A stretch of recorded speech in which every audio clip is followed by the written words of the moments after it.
We live? Oh my Just God. now we have. Hello, and welcome to The Show with No Name. I'm Adair Palmer and... I'm Theone Roussianos, and in case you hadn't noticed, she's the blonde one. Happy post-Easter and welcome to our special Anzac Day show for The Show with No Name.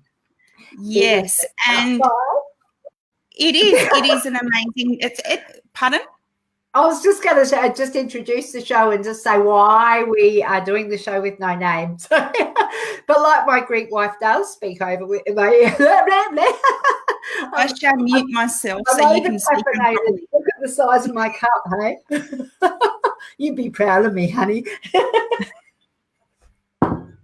We dreamed up the show with no name so we could bring to you the amazing things that people are doing in the community to spread the word and the cheer and the wonderful love to the people around them in the community. And this could be anything from people who are from running charity events, service clubs, not-for-profits. If you're doing anything that's doing good in the community or you have a story to share, we would love to hear from you. And today, while Theone's laughing, she'll explain why in a moment. Today, we have some special ladies on who are going to share their stories. We do, and I will introduce Amanda and Joanne in a moment. I just want to let Beverly know that, yes, while on mytimetv.live, we do have psychics who have their own amazing shows on here. We are not psychics. If you'd like me to tell you if you're going to meet your partner, I'm only going to be making it up, and I wouldn't do that to the profession. So stay tuned. We are highly intuitive, though. We are.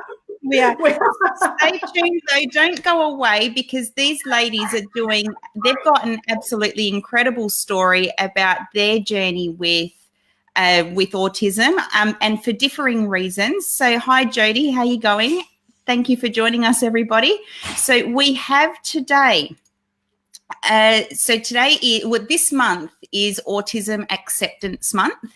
And Autism Awareness Month. We'll have to figure out which one it is. Autism, there's a difference between the two, and I did actually speak to Amanda about this. I'm apologising in advance for that, or not in advance for that slamming door, because I've got kids and you tell them to be quiet while you're live, and they're as quiet as a drunk person trying to open a door.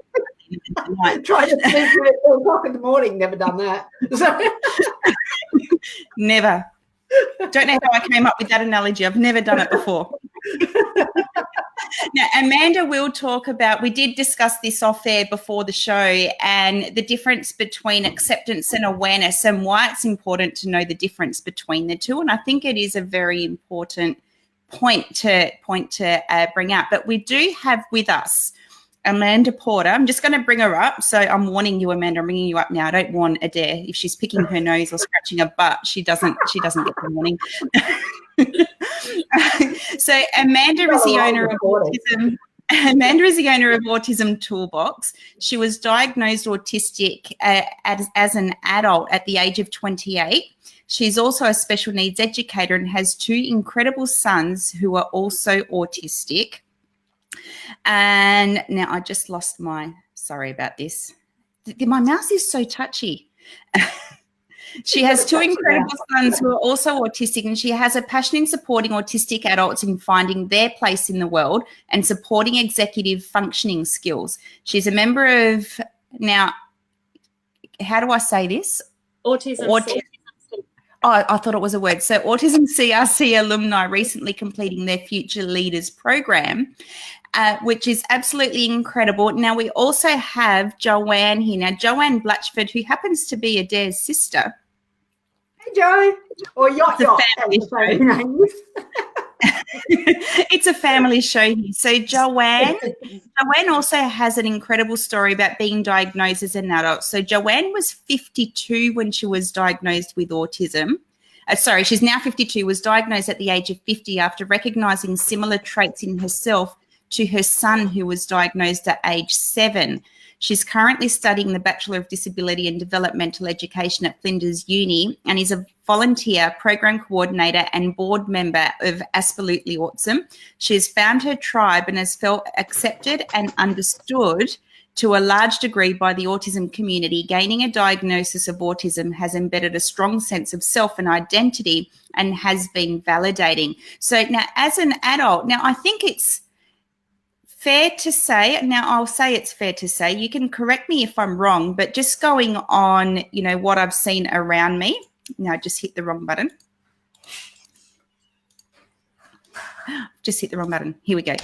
Just going on what I've seen around me, it seems that boys seem to be easier to diagnose than girls. And whenever I see, kids at school, my boys go to schools with, obviously there's lots of people there with different abilities. And it tends to be the boys that I see around me. And maybe it's just because I know more boys and girls, but it tends to be the boys who are diagnosed at a younger age. Is that right?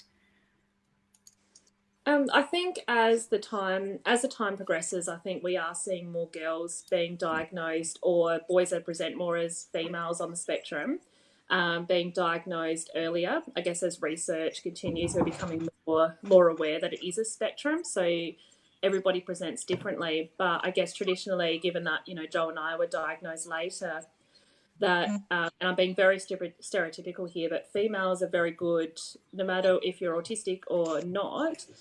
We're very good at being chameleons and blending into our environment and mimicking others, being the teacher's pet. I know me as a child, looking back at my journey, I was the teacher's pet. I was, the straight A student, very quiet in the class.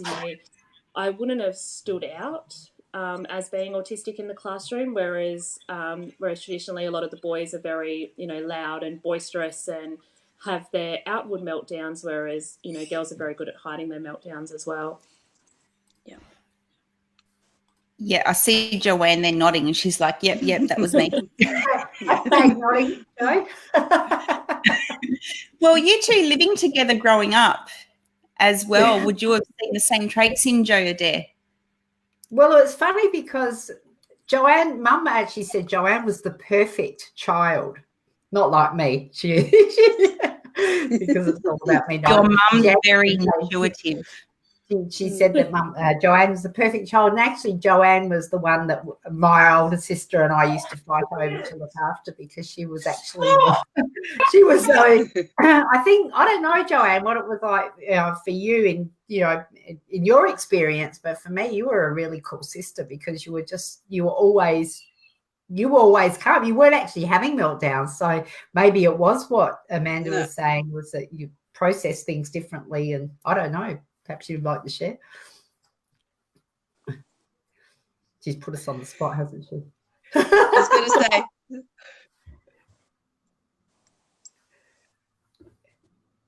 say. I can't hear properly, sorry. Oh dear, we got technical difficulties. Are you with us, Joe? Can you hear? I'm here. I'm a bit distracted. All right, so let's just get back to Theone. Is she here? I don't know whether she's just dropped out either. We might be having some technical difficulties. Amanda, are you still here? I'm still here. Okay, we've got full sound? Yeah, I can hear. Joe, have you got earphones? Is it auditory? Are you getting... Oh, no, it looks like Joanne's gone as well. Looks like it's just us, kiddo. Let's have a party. Yeah! Okay, so I was just momentarily distracted, and then Theone just dropped me in it, which is totally fine because she tends to do that. So you and I will have a conversation while they go and sort out their tech issues. Do you want me to talk about the difference between the awareness and acceptance? That would be awesome. Yes, thank you. Yeah. So for me, and this is what I speak about all the time on Autism Toolbox as well, I like to respect where everybody is on their journey, because there are people in our community that have been in this journey of autism for 20 years, one day. Everybody's different. For us, it's been 7 years. So when I first started on this journey and Autism Toolbox, it started off as Autism Awareness Day. as my understanding changed, I changed it to autism awareness, understanding, and acceptance. Because for me, people are aware of autism, people are aware of the word, people are aware of, people are aware of why something happens. So people are aware of why the sun rises, the sun sets, but they might not actually understand the reasons why, and they might not accept it. So for me, I try to bring out an understanding of what autism looks like, because autism looks different in everybody.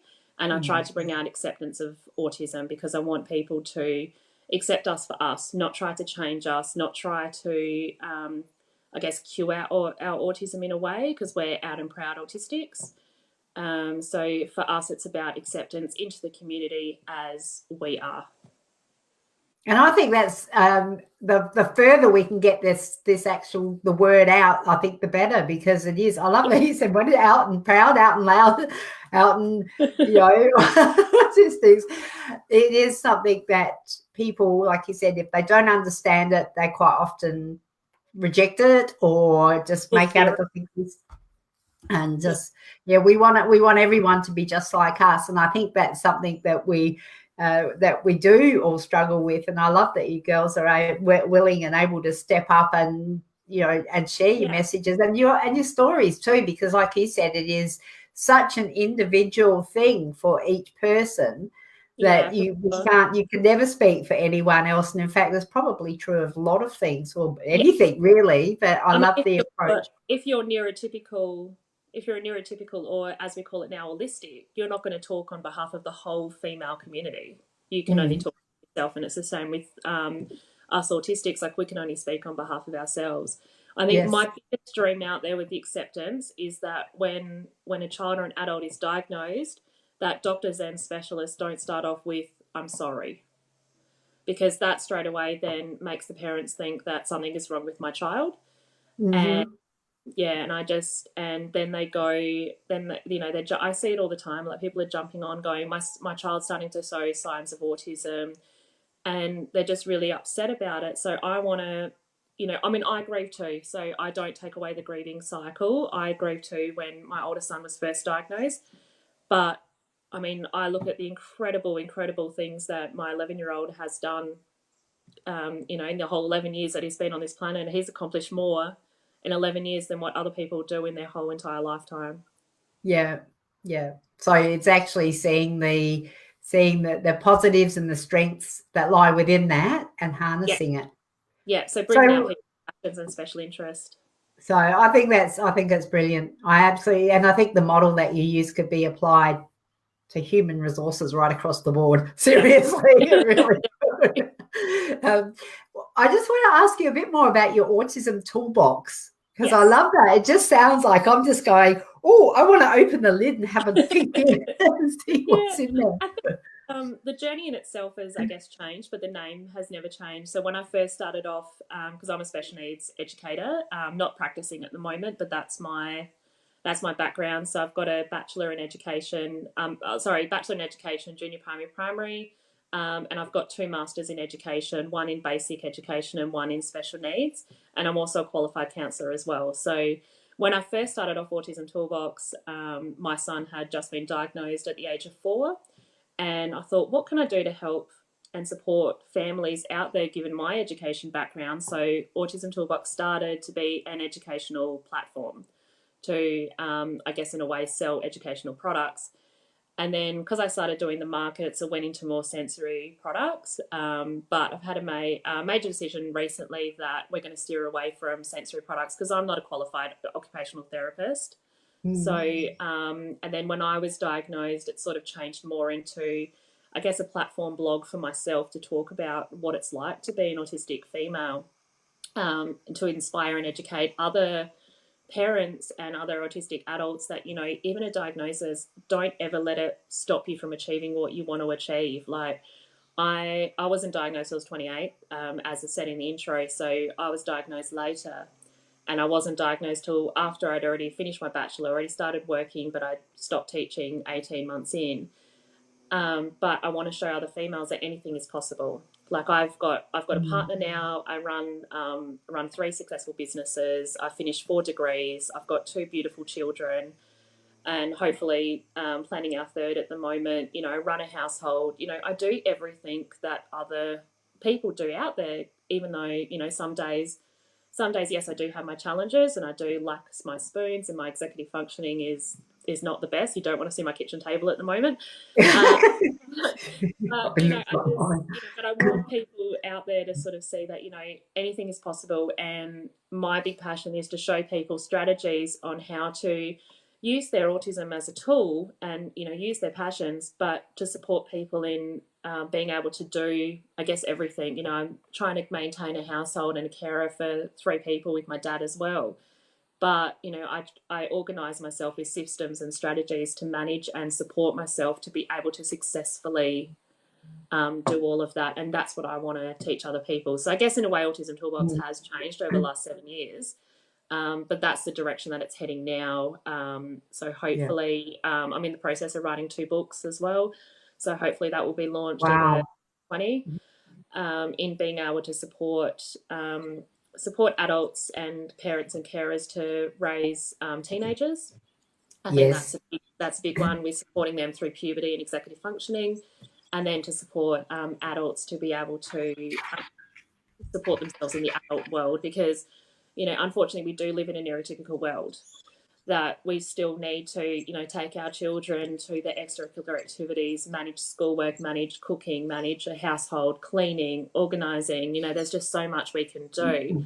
But when we already lack so many spoons in the morning, what does that actually look like? How do we actually manage our time?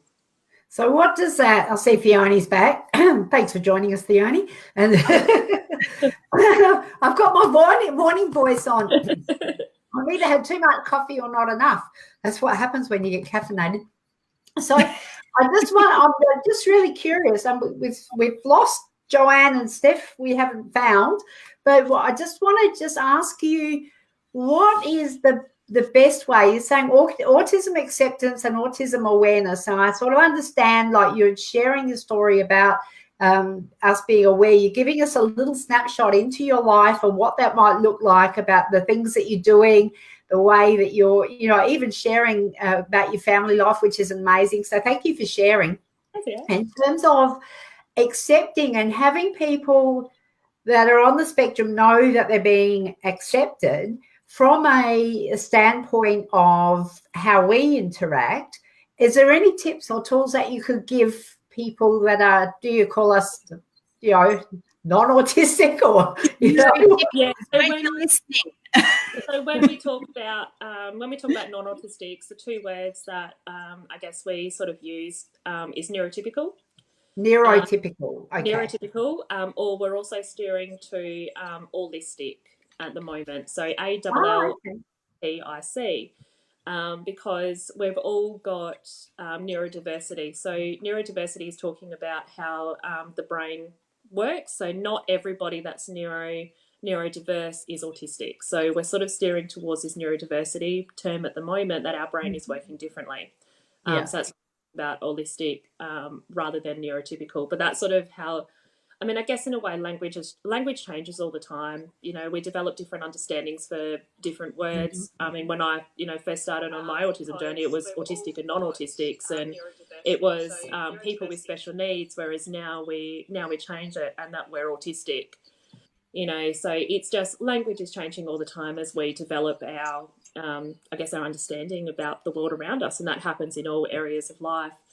I think my biggest tip out there for people is to remember, though, that what I always say is, once you've met one person with autism, you've met one person with autism. Like, everybody's different. The one thing I'm facing now is that, because our youngest son, who's about to turn 2 next week, the same with your beautiful grandson, Adair.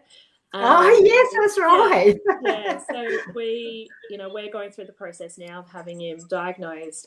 He's non-verbal, so at the moment he was talking really well. He was saying about 20 words before he turned 1, and then at 15 months just stopped talking. And so now at nearly 2, he can say about 5 words at the moment, and it's been completely the opposite of what I went through with my older son, Josh. So it's been a completely different journey, but the one thing that I'm getting all the time is, he can't be autistic, he makes eye contact. And I just look at them and go, hang on, well, I'm autistic. I make eye contact. My oldest son's autistic. He makes eye contact. Like, I'm trying to talk to, specialists and people out there that, eye contact's not the be all and end all with autism. So, I guess my tip out there is to steer away from the stereotypical view and talk to people like me and Steph and Joe and all these other wonderful autistics around the whole entire world, and talk to them about their journey and how they feel about it, about things. When you are talking to somebody with autism, though, is to make sure that you are giving them their time to process what you're saying as well. So if you ask them a question, don't expect an answer right away. Sometimes, depending on the background noise and everything, it can take us, a couple of seconds to sort of process what you're actually saying, because we've got to block out lights and noise and other people's coloured clothes and everything, just to focus on that one thing that somebody's trying to communicate and talk about. So giving people a lot of wait time. Don't encourage the eye contact. That's my when I first started teaching, we were encouraged to do that. As I've learnt more about sensory needs and why people actually avoid eye contact, I don't encourage eye contact anymore, because when somebody's actually looking at you, they're taking in every single part of you, so therefore they can't actually concentrate on what you're saying. So by looking away, we're actually able to concentrate on what we're actually saying. But I think my biggest thing is just listen to the autistic voice. I'm actually doing a live webinar next week with Autism CRC on autistic voices, and it's something that we're really trying to promote through Autism CRC is allowing us to have a voice, because we are the ones that live and breathe this every single day. It's not just us reading a textbook and going, oh yeah, we're experts in the field. Like, this is something that we do from 24 hours a day, 7 days a week. This is what we live. So, Amanda, when you say the CRC, when I was in emergency services, we worked at, it was the Bushfire Cooperative Research Centre. Is that the same thing? Cooperative Research Centre? Yep. Okay. I'm pretty sure you put me on the spot there, but I'm pretty sure that's what it is. So, you partner up with universities. Autism CRC is government funding, so they received a contract, I think, for 8 years. Yes. So they're governing body over a lot of the autistic associations within Australia. So they're doing amazing things. They're based in Brisbane, and they are they've got all these different projects and that. So they've got the Research Academy and everything. So last year I participated in the second ever Future Leaders program. Yes. Where we spoke about advocacy and leadership skills to develop whatever we already had inbuilt in us with the natural leadership skills, but they taught us how to expand on that and how to be a leader and advocate in our chosen field, which of course is autism. So I got to go for 4 days with 14 other autistic individuals and mentors, and live in autistic space for 4 days, and it was phenomenal. We walked in and there was these fiddles on the table. There was colouring in sheets, and there was no judgment. There was no nothing. Like you could sit there and colour. You could sit on the floor. You can play with the fiddle if that's what you need. You can walk out of the room at any time if you need a breather. They spoke to us. There was things on the screen. They had papers in front of us. They had whichever way you learnt, there was something there. That sounds like it probably could be applied across the board. Seriously. I was about to say that. And so we have got Joanne. I didn't give Joanne a warning, but you are on screen. You're related to Adair, so I thought, whatever, I don't need to tell her. Thanks. You know that. So we are out of time. I do want to thank you both for coming on. We would like to have you back again, because April is Autism Acceptance Month or Awareness Month, or it is both. But that doesn't mean that April is the only month of the year that we can talk about what autism is and what it means for children, adults, what the diagnosis means, and where to get help, because people fear the unknown. And I think just knowing where to turn to get the help and the resources that you need to be able to push forward is it's the first step, isn't it? If you don't know where to get the information, you can't get help. Yeah, definitely. Now, I just want to say that we did start about 3 minutes late, and I would love to hear from Joanne because she's here. Been very Sorry, I know, and I'm just curious I'm not curious, well, I'm curious, but in terms of getting a diagnosis later in life, how has that had an impact on you and in your, I guess, moving forward and what you've experienced in life pre that? Yeah, especially in the diagnosis. The potted version, please. Okay. We'll have you back. Definitely have you back. Yeah. Thank you. I would just I've found it to be validating, and I've put my childhood and upbringing into context of being autistic. So it's given me an opportunity to forgive myself for mistakes, for things that I didn't know I was doing wrong. So I can look back and things that were confusing or things I didn't understand about people, I've kind of put into that context and reframed my childhood. And looking now, I think I had a blessed childhood. So yeah, it's been a really positive experience. I'm getting good. Yes. So growing up, did you feel that, is it like, what's wrong with me? Why can't I do this? And now you realize there was nothing wrong with me. There was a reason why this is how I felt and this is how I thought. Yes. Yeah. Makes a lot of sense why I couldn't understand, how to make friends or maintain friendships or, I'm kind of thinking, I'm a nice person. Like, why is it so difficult? And now I don't actually worry about that. And it seems to be helpful to maintaining relationships. So yeah, the not having the stress and all the thinking that goes with that. So yeah. I think we will need to wind it up, but please, when we're missing Steph Hopkins, who has also agreed to come on the show, and she has been trying very, very hard to work her technology so that she can be here. And Steph, we miss you. We'd love to have you here. We're going to get you together again. And like Fiona said, it doesn't need to be autism awareness or autism acceptance. I think we can keep this on the agenda because, there's a lot more that I feel that we can be exploring and have you ladies share, and we'll actually, when the technology works and the stars align, we'll definitely have you back. You can be our expert panel. And when my children aren't fighting over scooters in the background, that's why I had to disappear, because World War III was breaking out here. Well, then we've got about 5 years to wait till they move out of home. Just when they're at school. Of course, yes. All right. Thank you so much. So Georgia says, proud of Steph. Can't wait to hear her speak next time. We will definitely have her back.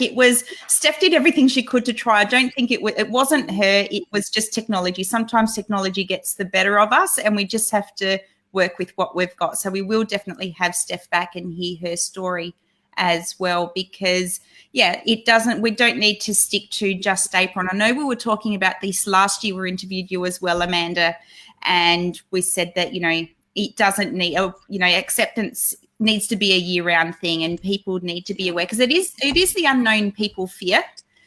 Yes. And the more that we hear about it and the more that we talk about things, whether it be autism or anything else, the more we talk about it, the more normal it becomes, and the acceptance then comes when it feels like it's just a normal thing. It's a different ability, and it is the norm.